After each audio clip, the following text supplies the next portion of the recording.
The Ministry of Higher Education, Research, Science and Technology, MOHAST, is embarking on a transformation drive. This includes the development and validation of policy documents for technical and vocational education and training, Tvet.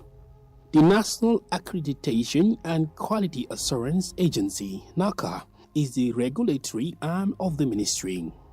NAQA is charged with the standards and coordination of all tertiary education and training institutions in the Gambia. The Minister of Higher Education, Research, Science and Technology, MOHAST, Professor Per Gomez, places great importance in this regulation and standardization process. Under his leadership, the ministry has developed an agile agenda. NAQA, which is the technical arm of this ministry, National Accreditation and Quality Assurance Authority, is mandated to now ensure that all the tertiary and higher education institutions have entrepreneurship embedded in their curriculum. It means all the curricula in this country, tertiary and higher education, need to be reviewed to respond to this demand. Through the partnership of UNESCO and the Korea International Cooperation Agency, KOISA, the ministry embarked on 8 identified intervention areas, including establishment of incubation system for young entrepreneurs. The incubator system is aimed at creating employment for the youth. Currently, 20 female and 20 male are being trained, and at the end of the training, they are going to be provided startup kits to set up their own businesses. So it's, in other words, the aim is to improve enterprise development among the youth, and besides, the overall aim of the project is to improve the employment of the youth, the Gambian youth. The transformation, in as much as it's going to look at the general component, much more emphasis is placed on the Tvet. And with this, we have the Tvet policy in place. We have strategic plans. We have some other documents, developed, like the qualifications framework that would guide, the content and the manner in which those programs should be delivered. We are identifying one Tvet center at least one Tvet center in each administrative region in this country. One of the components was to support us in the area of equipment and resource materials. So GTTI was able to benefit through that. We have 3D printers and state-of-the-art equipment that can use for designing. So these were all provided because of the partnership we have with UNESCO Quaker, and it will enhance the teaching and learning. This is the first time we're having those materials in the country. Make 3D Company is Gambia's first 3D printers. It was contracted to supply 3D equipment and conduct training for the University of Applied Science, Engineering and Technology, USET, for a digital laboratory at Kanifing. Jukadabo is the director of Make 3D Company. So the future of 3D printing in Gambia is quite bright, especially with now with the fact that USET has a whole 3D printing lab and a capacity to manufacture not just for themselves but for outsiders. We want to make sure that students are supported with the latest technology possible to make the environment possible and available for them to be able to execute their ideas regarding their scientific projects that they may have come up with, during their academic, journey. As a young engineering student studying entrepreneurship alongside with the engineering course and the little knowledge I learned through my internship at the Make 3D Company, I would say I would be part of the solution rather than the pollution. We do have a lot of plastic bags, a lot of plastic waste, a lot of cardboards, a whole lot of waste. This solid waste, non-biodegradable waste, could actually be 3D printed into something much more valuable, something much more useful. We have about 6 printers, 6 computers in the lab, 6 computers in the lab, but the 3D printers are 23 3D printers. But basically the computers altogether are, the number of computers that were donated were 125 computers. We also have about 10 plotter printers, that is the big printers that can print posters up to A size, or A0 size. So idea behind the Innovation Lab, or I can say the USET's vision of the Innovation Lab, is to make sure that they inculcate the 3D printing curriculum in the university curriculum. So it's bigger than having just a lab. 3D printing is a course that is run here, and students can enroll and do 3D printing as a course, or do it as part of the courses that they will do within a whole program. So students can come in, learn 3D printing within a short period, and they will, if given they will be given the facility, or the facility will be made available to them for them to be able to design whatever, whatever product that they want to come up with, and they can also 3D print those products.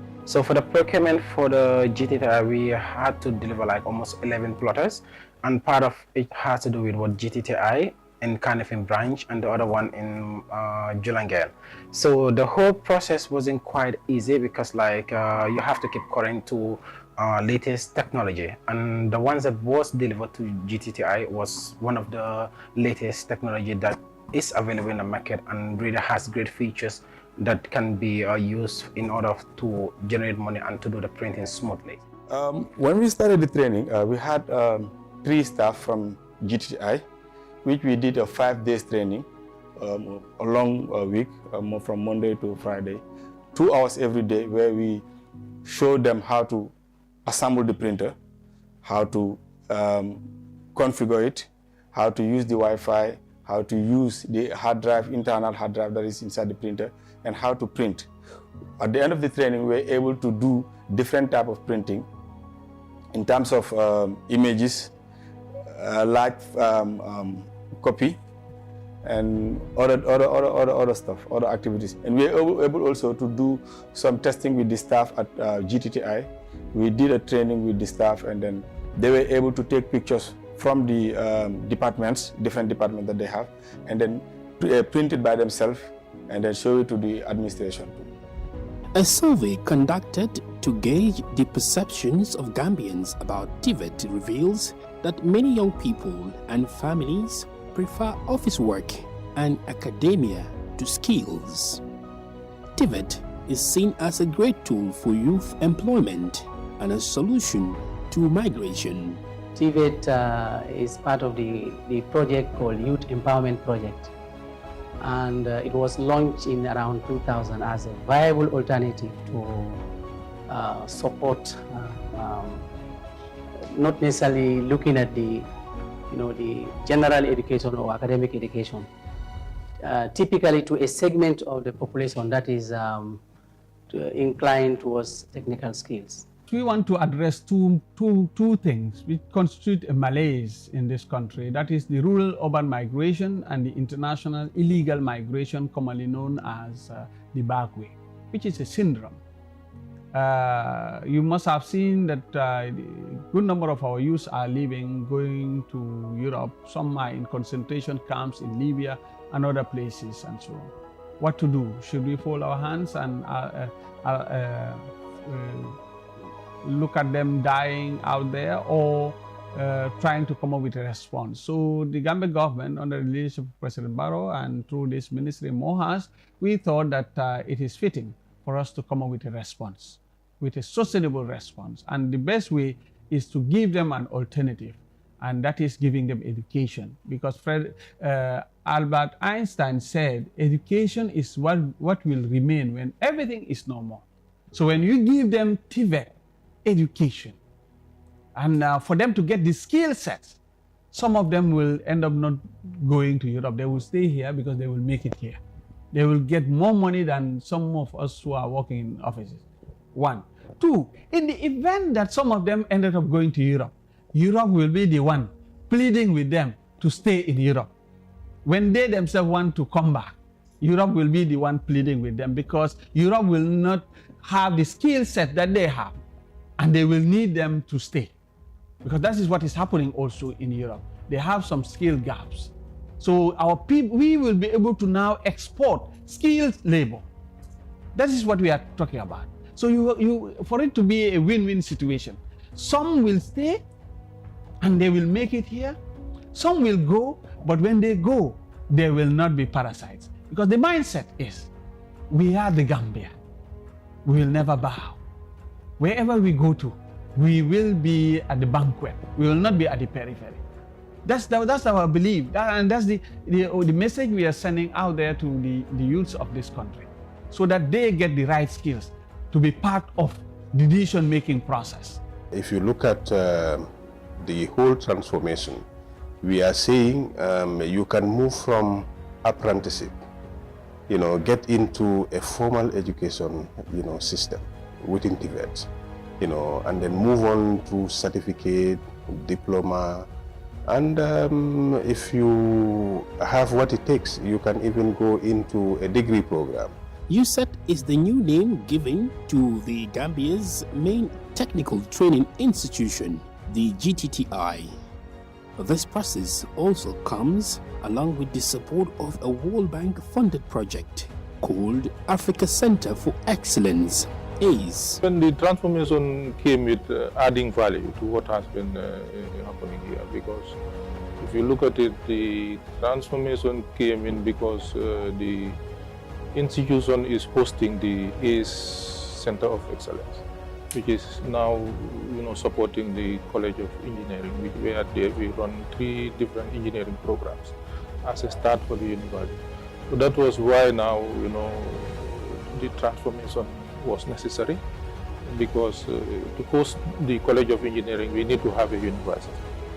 And then having any university now, the only institution that is offering Tvet programs was GTTI. So they decided to transform GTTI. And then the bank, which is initiator of the ACE Center of Excellence, now is supporting the transformation in order to be able to have a full-fledged university under the USET. So this is how everything came about. The transformation now is necessary because we need to host engineering programs. And these engineering programs, without a university, you cannot accredit, you cannot certificate. So therefore, there was the need to do the transformation. So this is how the transformation came into being. And then it came up with a lot of opportunities, because some of our staffs, are being upgraded to PhD level, and they are studying in Ghana. About 14 of our staffs, including some other staffs from other institutions. The engineering department is one of the biggest departments in this institute. And we have 5 sections, including some production centers. The sections are refrigeration and air conditioning. We have automobile engineering, otherwise called motor vehicle systems training. We have the welding and fabrication. We have the mechanical engineering proper. And we have the electrical section and the electronic sections. In addition to these sections, we also have some production units. We have the vocational training center, and also we have a foundry in addition to these areas that I have just stated. The number of students that we usually have fluctuates depending on the ability of the students to be able to either pay for tuition or to be able to get into our mainstream programs. Technical industry is evolving each year, and the technical departments of the Training Institute has these concerns. My main concern, because it's not about the human resource, but it's about the material resource. That is our problem. If you want to equip not only my students, but the country, because here is to prepare the students for the industry, and that is for the country at large.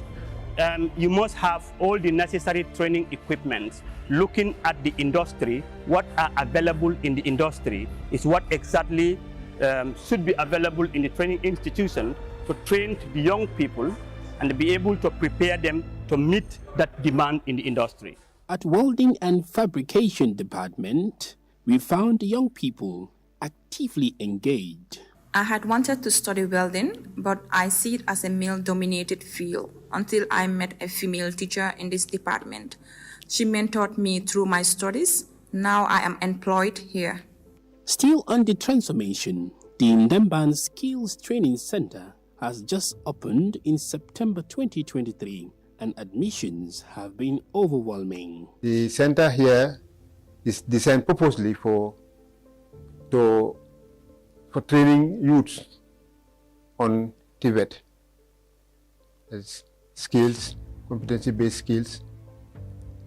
That's what we are focusing on.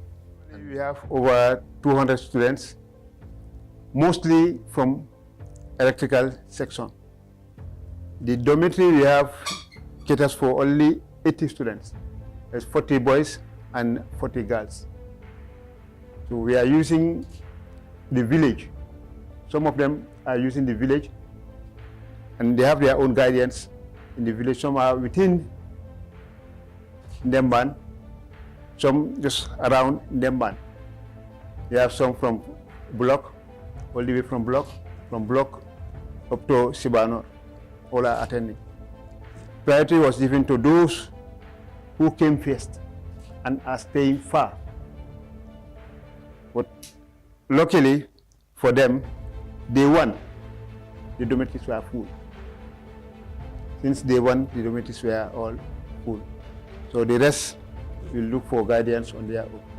That's how we are working. The head of its construction department, Ms. Safia Tusi, takes great pride in the number and quality of female students. Some of them are school dropouts, others just basic education. So the number of students in the class, for now we are 41 in number. But we have 57 who have registered to come for the course. Others are not still in the class. But we are managing with other stuffs. Now, right now, the students are building walls of 60 centimeters height. 60 centimeters height, we have mortar joints of 2 centimeters. And the length of the wall is 1 meter, that is 2.5 blocks. See to it that women are running from these type of skills. They move on, they believe that the skill is only for men. So I said to myself, why not? If they can do, men can do, why not we the women, we try a chance. So I decided to try a chance to study electrical installation. I had chosen to study electrical because I had to be able to support my family and be productive instead of dependent. I would like to thank the sponsors who if we weren't for them, we will not be here by this time. The reason why I choose to study construction is because it is my passion. I like doing this even at home. Learning how to make this thing, blocks, and how to lay blocks. An exceptional case among the students is Omar P. Mendy, who joined construction department after law program at the University of the Gambia. What I'm going to say to the Gambians is skills is real and it's very important to learn skills. You cannot not all the Gambians will go to the office and sit. We have to go to different various of branches so that we can develop our own content. And technical is very important. In this world, we are moving to a world of technology. When you have technical students, we're able to develop the Gambia. For example, here, on the building, come here and work for us. The price will be different. Though we give them tax, but the price is going to be different. So if we, the Gambians, are the one working, the money will still go to the Gambian, and the Gambian citizens will be the one to develop the money. So I urge all Gambians to come as citizens to gain skills in either any department we have here, so we can develop our Gambia. Further from Ndemban is the former Institute for Science and Technology facility, will soon begin admitting students in residence from Arabic schools across the country to integrate them into the Tvet system. in Mansakonko. Note, this one caters for students in the region in construction, plumbing, electrical and solar installations. Some are in combine, as like solar and electrical installation are in the same department. Rural mechanic and welding and fabrication. Rural is under welding and fabrication. We are having a plumbing department, and also we have a construction department. The students in this region, they find it very difficult to reside in combos. Not actually to be there like a student only, but where to stay is a problem for them. So having GTTI Mansakonko Annex here, it helps them a lot. From the surrounding here, both LRR, CRR, and North Bank, some of the students used to come to Mansakonko here so that they will find it very easy to have a place to stay and have their education. This program, it is designed to help young Gambians, whereby if they are enrolled, they'll be trained within 1 year. They will have knowledge in solar, that is the photovoltaic part, and then electrical installation, that is the house installation. We will train these students how to generate electricity, because we know not all parts of the Gambia is covered by NAWEC. So we train them whereby they'll be contracted, to install solar panels on roofs, and then they'll be able to generate electricity for households.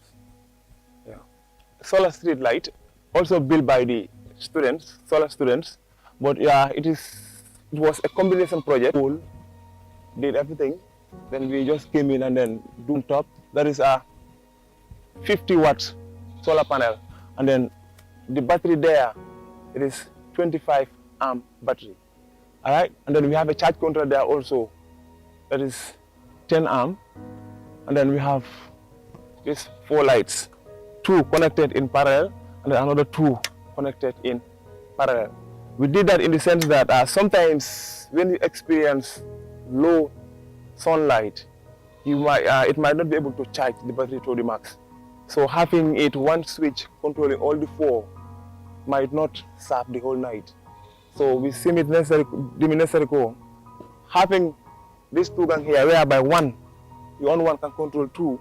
So if we see that we don't have enough sunlight today, that we fear it might not serve us the whole night, we only need to on 1 gang, whereby you have only 2 on, so that it's still long, than having the 2 on. But if you realize that yes, the sun was okay to like today, we have enough sunshine, the battery is full to max, we don't care, we'll just on the 2, whereby all the 4 will come on. I want to break the barriers.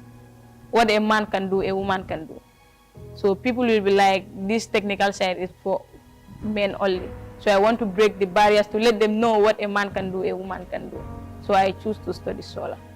We are investing for the future, because the future is in the hands of the youths, but well-trained youths.